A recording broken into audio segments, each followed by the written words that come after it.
I am so happy right now. I am so thrilled that on YouTube, I now have 1,000 light bulbs lighting up the internet. Thanks to you all.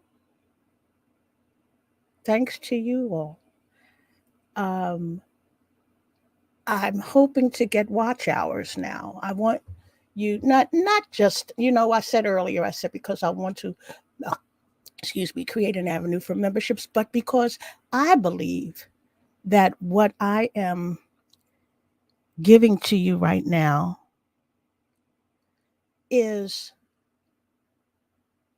content that you can use. I like just thousands of other people who turn to YouTube love salaciousness. I love gossip.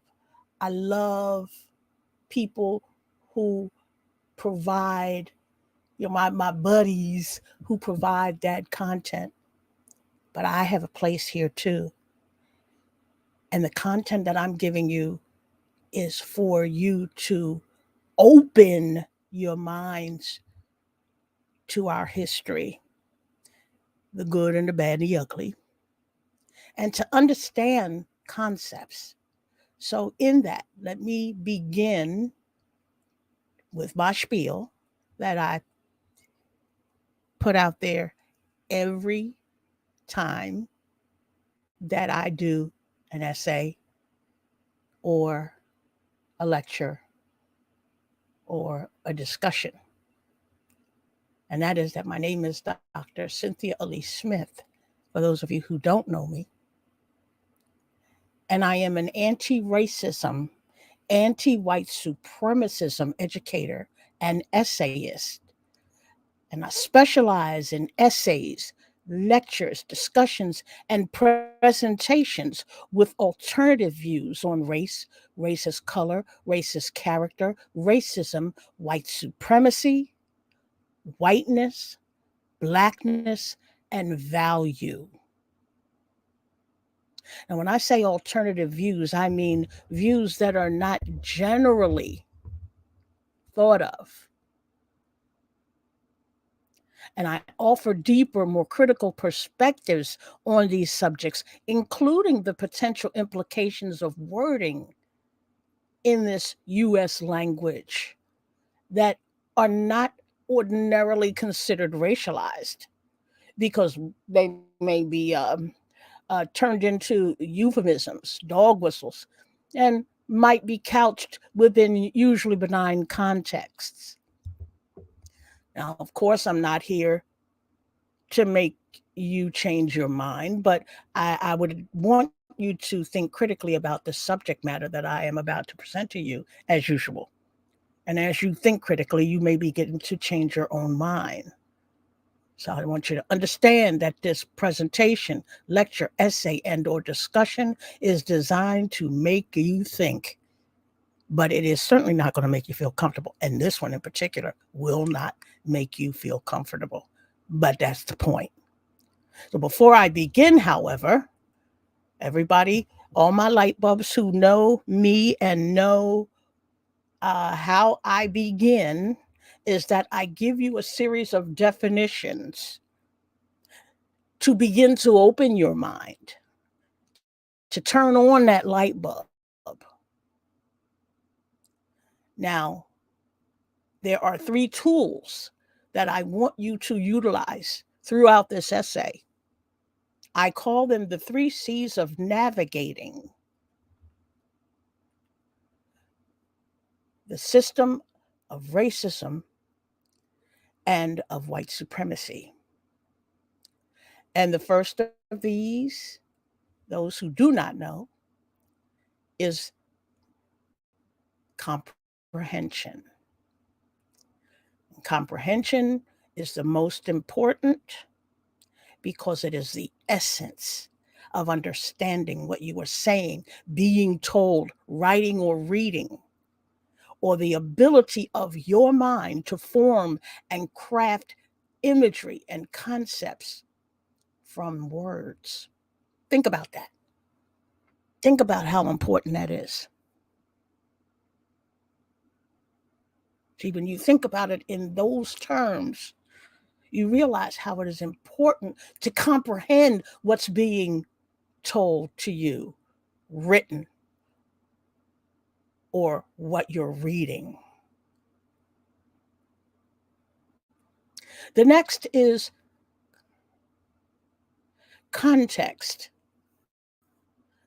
Now, context is the ability to comprehend, understand the circumstances that form the setting for an event, statement, idea, effect, consequence, or solution, and in terms through which they can be fully identified, comprehended, and assessed, such as the value associated with the settings, statements, ideas, effects, consequences, or solutions. Imagine that. So many things are taken out of context, which is why it's so important that you understand the context with which I am presenting this information to you. Last, but certainly not least, of the 3 tools is connotation. Now, those light bulbs who have been with me from the beginning know this all too well. They know this, but I always have to repeat it. It's the ability of the words to summon that emotion or an idea or feeling that a word invokes in addition to its literal or primary meaning. Now, what do I mean by that? Connotation is important because it is the feeling of the words. It produces a reaction associated with the word. It's the expressive part. It's that part of the words, sentences, and paragraphs from those thoughts that create the drama and cause you to react happily, sadly, kindly, violently, or otherwise. It's what makes you react to those words, sentences, and paragraphs from those thoughts within those contexts, especially if you understand or comprehend them in the way that the context is supposed to provide. Now, most of my light bulbs know what's coming next. For purposes of this essay, these are the definitions of race, race as color, race as character, racism, white supremacy, whiteness, and value that I will be using. So it is important for you to understand these definitions within what? Within what class? The context of this lecture so that you comprehend and are provided with the proper connotation. You got me? See how the three tools play into these things? So, first definition up is of race. Race is any one of the groups that humans are often divided into based on physical traits regarded as common among people of shared ancestry. Race as color. Race as color is color used to distinguish a race of people. Next, race as character. Race as character is used to distinguish a race of people by their character.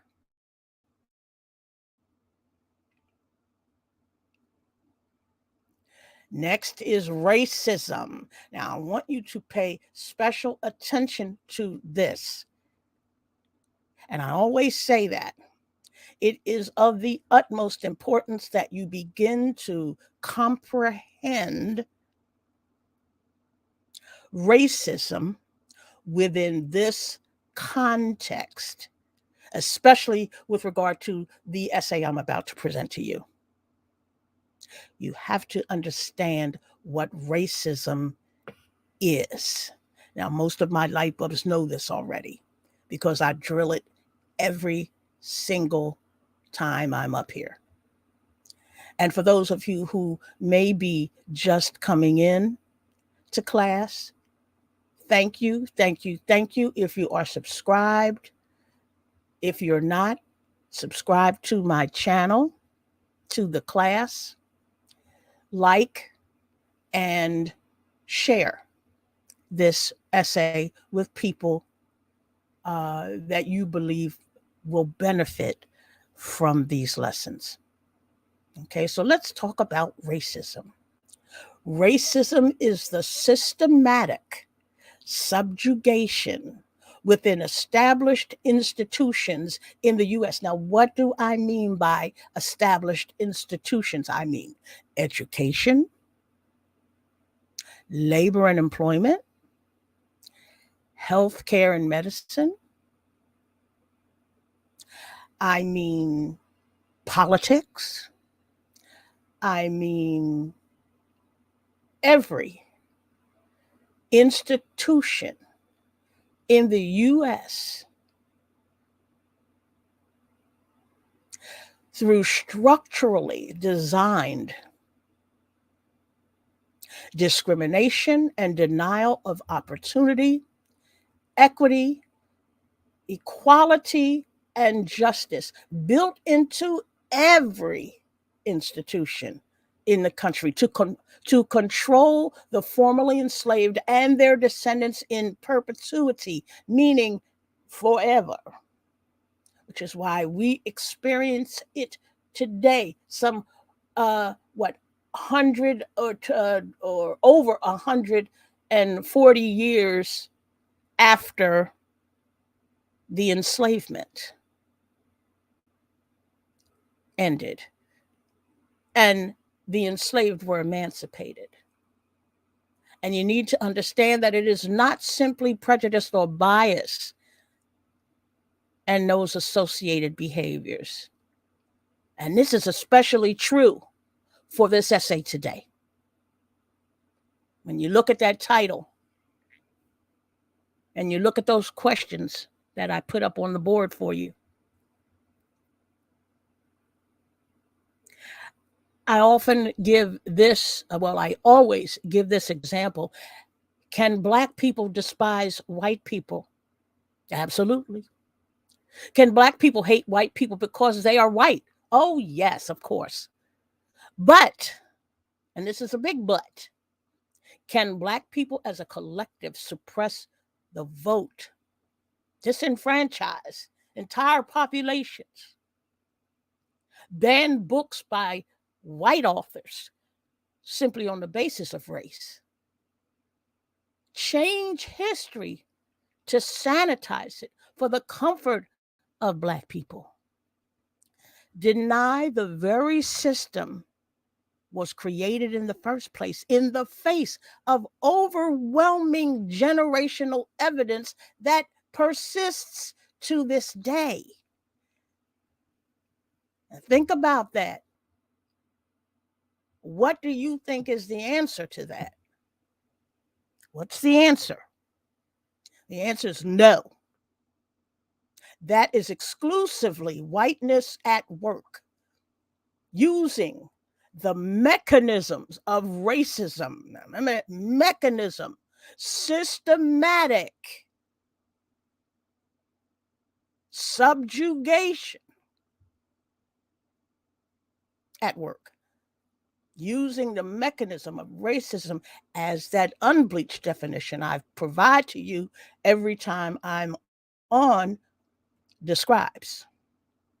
Now, the next is white supremacism, because you hear me talk about that all the time. And you need to understand that while racism is what it is, white supremacism is what it is. They are not synonymous, but they are connected because one can't exist without the other. It is the ideology that uses the color white and whiteness as a value and merit measurement where superiority and goodness align with the color white and the color black, and blackness are aligned with bad or inferior, each having been assigned generations ago to skin pigment. Now, what do I mean by assigned? Contrary to popular belief, there was no such thing as white and black as applied to skin hundreds and hundreds and hundreds and hundreds and hundreds and hundreds of years ago. Of course, the talk about races of people did not relate to color.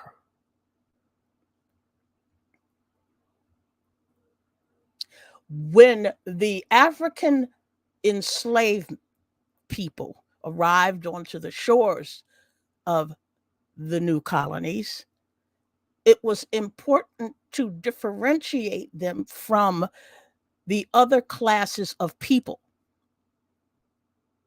And so the colors, which were already inherent in their uh, in their definitions, religion had already assigned definitions to white and black. It made it easy for them to assign those colors to themselves and to us. Whiteness is the theory that skin pigment or that assignment of the color white to imply skin color. Remember now, it's an implication because we all know, gaslight us if you want, but our skins are variations of the color brown, and their skin color are variations of the color pink and amber and and tan, that type of thing. I don't want to get all into the different variations of color, but the fact is that those assignments of black and white were used to imply skin color, and and to that end it grants that individual with the color white applied to his or her skin with certain natural rights and privileges, where the indoctrinated perception is of complete sovereignty. And we talked about sovereignty, that is power and superiority over and above everything else on the planet Earth. Remember, there is a discussion, lecture discussion on that very topic on my channel that you can feel free to watch at your leisure. Last but not least is desirability of a thing, value. often in respect of some property, such as usefulness or exchangeability, worth, merit, or importance. And it's important to understand that what value is in relation to racist color, racist character, racism, and white supremacy, because value is the codifier for these terms, for these definitions, because they provide both the context and the connotation. It's all about value, how we value ourselves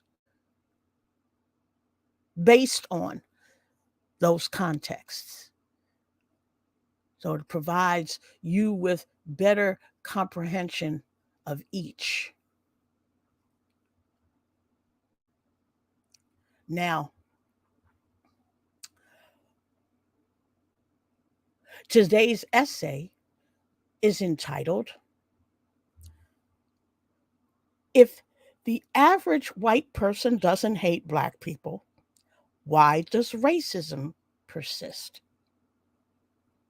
Hmm.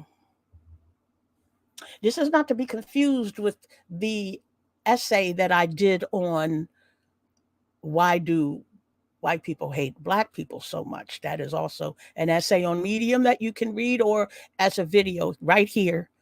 Actually, it's one of the most popular videos on my channel, because people who actually watch the video learn a valuable lesson about the persistence of hatred for black people today, because they learn the when it began in order to understand the why it persists. But this isn't about that. This is a little different. But I want you to consider the following questions. Does racism persist despite how white people feel about black people? These are what I want you to think about. Just consider as you listen. How does history figure into current events related to the persistence of racism? How does history figure into all of this? To that question on the whiteboard. And the question itself, if the average white person doesn't hate black people, why does racism persist? The title of this essay is a question I received, like so many of the questions I am asked by cognitively dissonant people identifying as white, who more than likely consider themselves average as well. I am struck by the question at once, principally because this particular commenter actually expects me to know the answer to a question that opens with an inconsistency of reality I am expected to assume and then draw my answer from, as though the paradox of racism exists in a vacuum and without any defined rationale. This to me is exceedingly arrogant and makes me angry, very angry. The mass delusion between the lines is like a paradoxical math question without a rational answer. For example, if the average of x is not equal to 0, then why is x equal to 0? Of the many reasons to be incensed over the subject of white supremacism's relationship with wanton hatred of black people, and whether or not the case is true for many average white people today, I am furious about the consistent desire over the generations to manipulate history by outright changing it or softening it, to the extent of creating a fantasy about the enslavement using terms like antebellum, literally meaning before the war, and rendering the period fanciful due to its romanticized view of plantation owners as noble landowners and their women as beautiful, dutiful, and long suffering, analogous to Scarlett O'Hara from Gone with the Wind. My anger extends to the periods whiteness ideology reminisces as the Reconstruction of 1865 through 1877, the Progressive Era of the early 1900s, the Roaring Twenties, the Great Depression of the 1930s, and the Civil Rights Movement of the 1940s through the 1970s. These periods were all dangerous and deadly for Black people at the hands of white people. Average white people of the day were raping, burning, looting, driving out Black families, and murdering them. However, since the history of Black America is still being written and the jury is still out on the nature of the atrocities that may befall us in the future, I remain a very angry Black woman because I cannot escape the knowledge of the many Black people who lost their lives for simply having been assigned the color Black to their skin in order to signify inferiority, uncleanliness, and evil, to justify dogmatic religious scripture and white supremacism of mediocre and fearful people who were assigned the so called superiority, cleanliness, and goodness of the color white. Nevertheless, the question of so called interpersonal racism today is interlaced with the idea of love and hate on the basis of color, offering a kind of inclusivity between the two races not typically shared in other forms or circumstances. Let me tell you what I mean. Indeed, sharing the prospect of being racist with the very people for whom the ideology of their own superiority and the original system to perpetuate it may have been considered a novel idea when it was itself crafted. However, changing history to provide equality in the form of shared blame for our conditions relative to their own and washing history in this way is like using bluing for the illusion of brilliant white in an otherwise dingy wash load, especially when asked to account for why racism still persists today without the acknowledgement of history and its unfolding present. I hope my light bulbs are listening carefully to what I'm saying. I hope you are understanding the context with which I am presenting this. And I hope that you are getting all those connotations, those feelings, that expressive part based on what I'm presenting.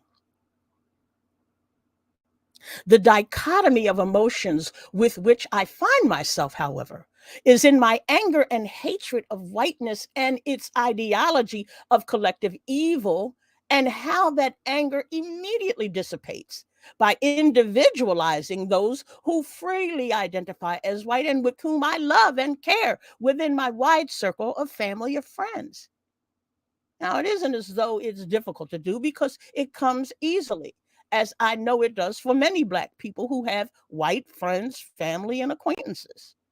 That is because many Black people learned the idea of individualism early on, even though some were never really taught to apply such individualism to themselves. We were indoctrinated with judge not, lest ye be judged also, and do unto others as you would have them do unto you. We were drilled to turn the other cheek and that vengeance is the Lord's at church. How, though, can a Black person reconcile the barbaric treatment that was wreaked upon Black people throughout history and how systemic racism has been relegated to simply love and hate on the basis of color? As I read the excerpt from a March 17, 1888 article in the Mercury Philadelphia News, I couldn't help but notice the unsentimental treatment of the Black people who were stripped of their skin and their dignity, even in death. Imagining the lives of Black people whose skins were dried and tanned just as the hide of a steer to make leather for shoes, cases, and other goods. I cannot even imagine the psyche of people so detached from the experiences of humanity. Even the hair didn't escape the fashion conscious whites. Quote, the doctor's shoes always exhibit a particularly rich lustrousness in their blackness. He assures me that they never hurt his feet. The new pair he was using when I last saw him emitted no creaking sound and appeared as comfortable as though they had been worn a month. Their predecessors, he told me, had been in constant use for 8 months. He obtains the skins from the bodies of Negroes, which have been dissected in one of our big medical colleges. The best leather is obtained from the thighs. The soles are formed by placing several layers of leather together. The skin is prepared by a tanner at Wumseldorf, 16 miles from Reading, PA. The shoes are fashioned by a French shoemaker of this city who knows nothing of the true character of the leather, but who often wonders at its exquisite smoothness and says that it excels the finest French calfskin. Do not for a moment think that this doctor presents an exceptional case of one who puts the human skin to a practical use. Medical students frequently display a great variety of articles in which the skin or bones of some dissected mortal has been gruesomely utilized. And in bursts of generosity, they sometimes present to their friends who prize them highly. One of the dudest dudes in town carries a match safe covered with a portion of the skin of a beautiful young woman who was found drowned in the Delaware River. It still retains its natural color. Another young man with whom I am acquainted carries a cigar case made of Negro skin, a ghastly skull and crossbones appearing on one side in relief. One of the best known surgeons in this country who resides in this city has a beautiful instrument case entirely covered with leather made from an African's skin. A young society lady of this city wears a beautiful pair of dark slippers, the remarkable lustrousness of whose leather invariably excites the admiration of her friends when they see them. The young doctor who presented them to her recently returned from an extended foreign tour, and he told her he had purchased them from a Turk in Alexandria and that he didn't know what sort of leather they were made of.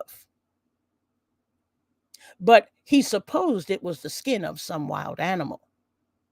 As a matter of fact, the skin came from a Negro cadaver, which was once prone on a Jefferson College dissecting table, the, which is today's Jefferson University in Philadelphia. And the leather was prepared in Wumseldorf. The rosettes on the slippers were deftly fashioned from the Negro's kinky hair. Let that gel in your mind for just a moment. I must leave the individual connotations brought out by terms such as rich lustrousness and the remark that the skin was better than the finest calf skin, or that the best leather comes from the thighs, to you, the listener, or you, the reader, since these, among other parts of the article, left me with little, if anything, other than complete and utter contempt. The fact of leather making using the skin of Black people cannot be left to the adage that was just the way it was back then, any more than the lynching and burning of bodies, postcards depicting hangings, Souvenirs of charred body parts or photos for posterity were used during the 20th century, or continued lynchings and state sanctioned violence and murder in the 21st century. Learning that throughout history, many white people hoped that denying health care and basic human rights would bring about the extinction of the Black race, and then actively undertaking to create that eventuality, even today, is traumatic. And one of my articles on Medium was where I was presented with the comment that became the title of this essay and which prompted me to write it. The commenter declared most white people don't hate Black people, and that most racism today isn't caused by hate, but by ignorance, subconscious bias, and prejudice. Obviously, these are the buzzwords for their ability to back out of any accountability as a collective. The commenter went on to ask whether some people genuinely hate other races, and he answered with sure. So he basically asked his own question and answered it. Next, he offered a statistic of whether more than 5% of the population genuinely hate the races and responded with no. So now he's saying that no more than 5% of the population hate the races. Finally, he called my essay incendiary clickbait and told me I was asking the wrong question, which should have been, if the average white person doesn't hate Black people, why does racism persist? So in my essay, I was asking the wrong question, and it should have been this one. Seeing as how the essay wasn't asking a question at all, but analyzing terms within the predictable framework of white supremacism and racism, I wondered why the commenter had no answer for it, having been quite certain of the answers to the first and second of his questions posed. The fact that the commenter left what could be the most consequential question of all time to me, this angry Black woman, left me with the title of yet another essay and more questions. Ideally, the answer to that question should have been left up to the white commenter, since the question relates to the average white person not hating Black people. Without a doubt, history teaches us that as a general matter, many white people have despised Black people for generations, and many have not.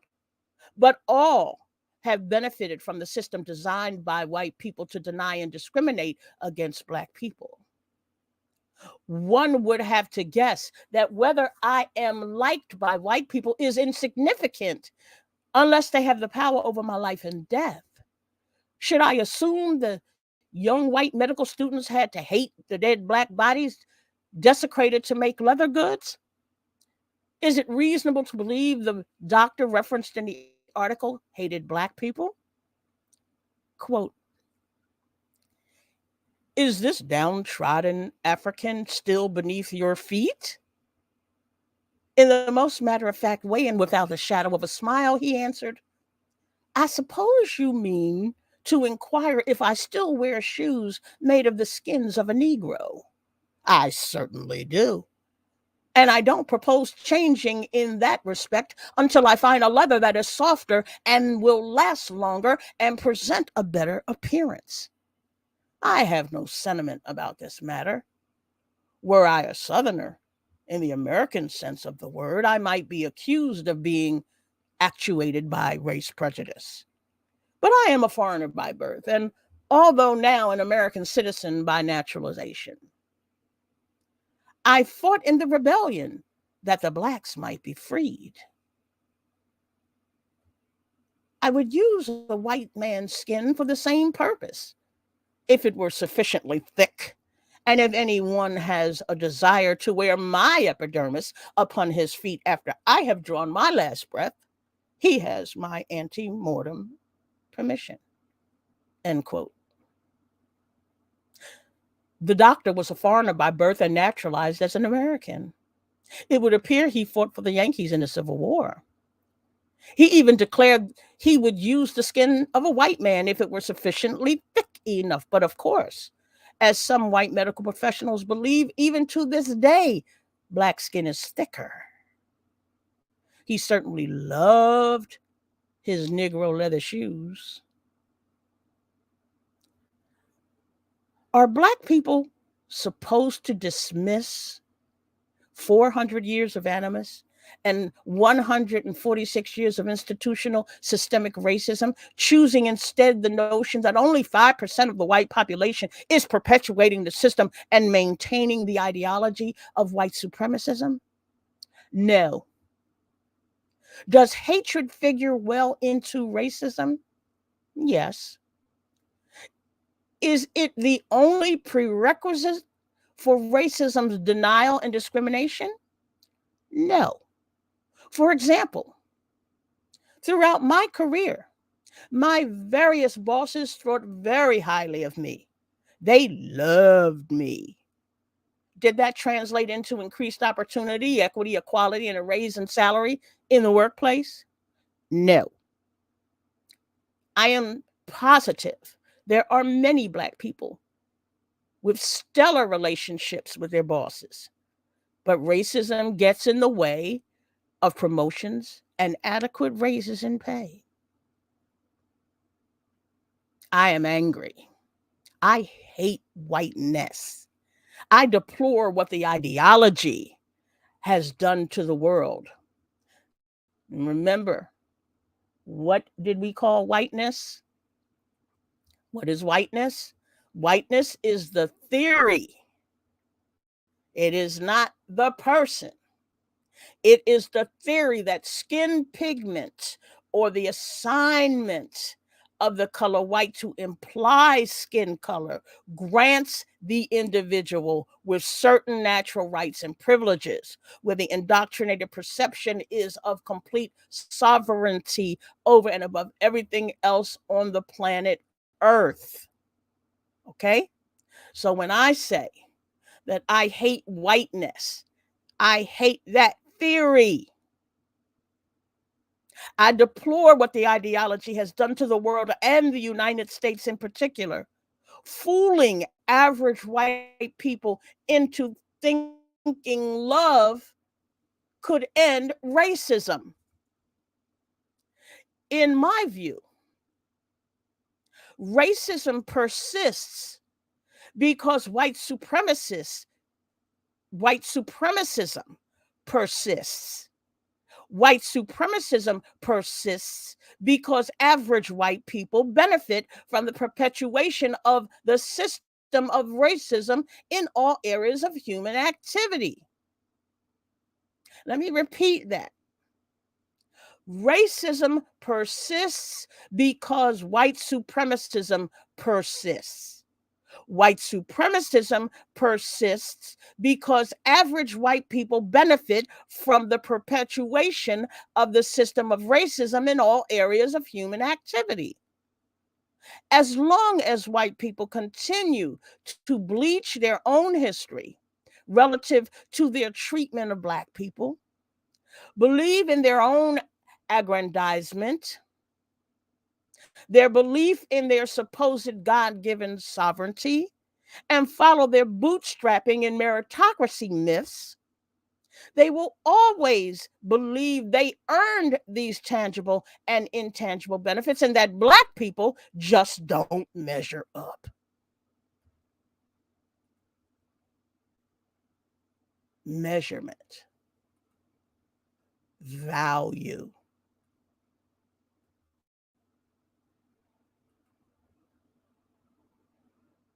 It therefore doesn't matter if average white people don't hate Black people because racism will persist to ensure their collective generational mass delusion of white supremacists among average white people remains intact.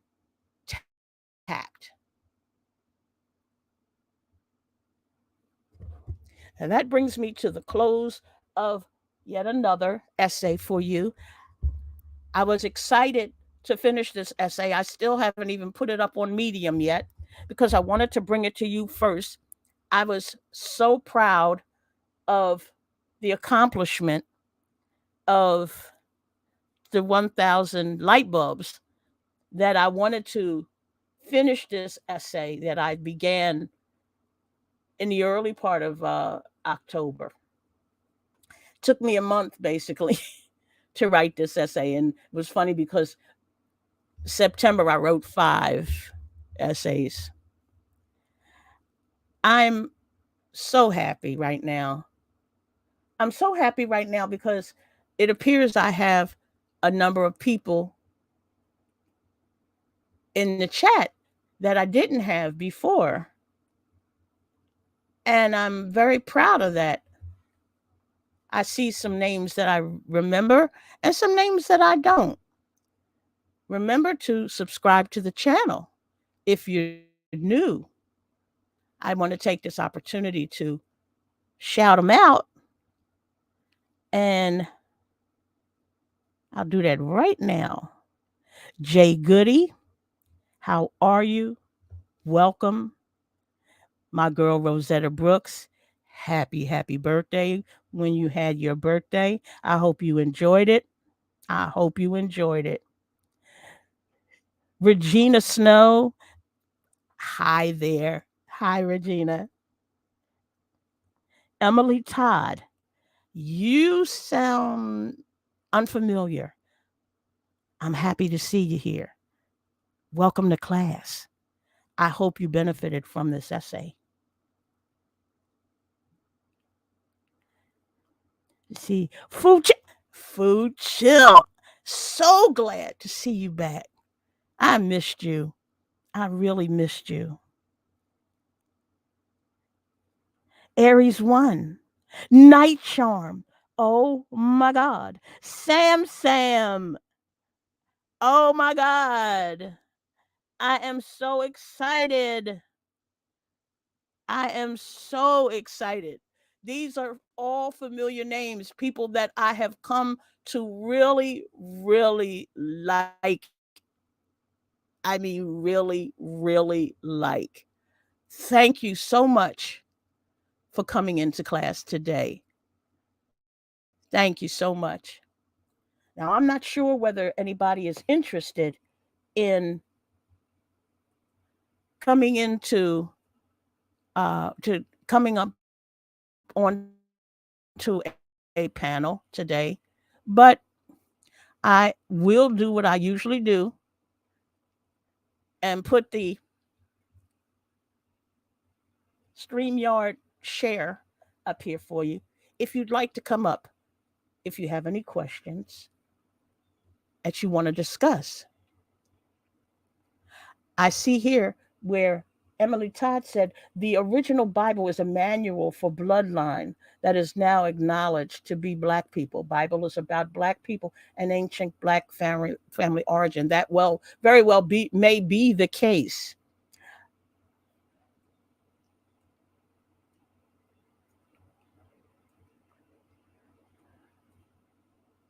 Emily says Black people are like olives that take 6 to 8 months to turn black when ripe.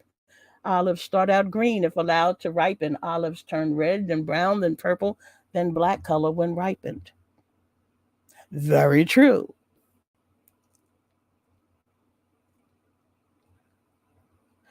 I am so happy. Night Charm. I actually have 1,002 today, if I'm not mistaken, unless I've lost over 100 some odd light bulbs within today and yesterday. Now, seeing as how no one is coming up with questions, I'm going to be going back to my desk to create yet another essay for you for class. And I want to thank you again for coming to class today. It looks like I have increased in the number of uh, people who are attending class, which is good. The more, the merrier. The more, the merrier. What does this say? Oh, thanks for the correction. Yeah, that's a thank you. Thank you thank you for um acknowledging. Thank you for acknowledging. So thank you. Thank you. You have a great day too, Aries One. Now, I want everybody to go back to their days and enjoy the rest of your day. Remember to like, remember to share, and also remember to follow me on these other platforms. I don't really get into a whole lot on um, Discord, but I do post things on Discord from time to time. My essays go on Medium. And of course, Twitter is no longer Twitter, it's X. So I'll be updating this visual. But you can find me on TikTok, on YouTube, on Facebook, on Instagram, on X, on Medium, and on a few more once I'm thinking of getting onto Substack and a few others. So for now, I want to say bye bye.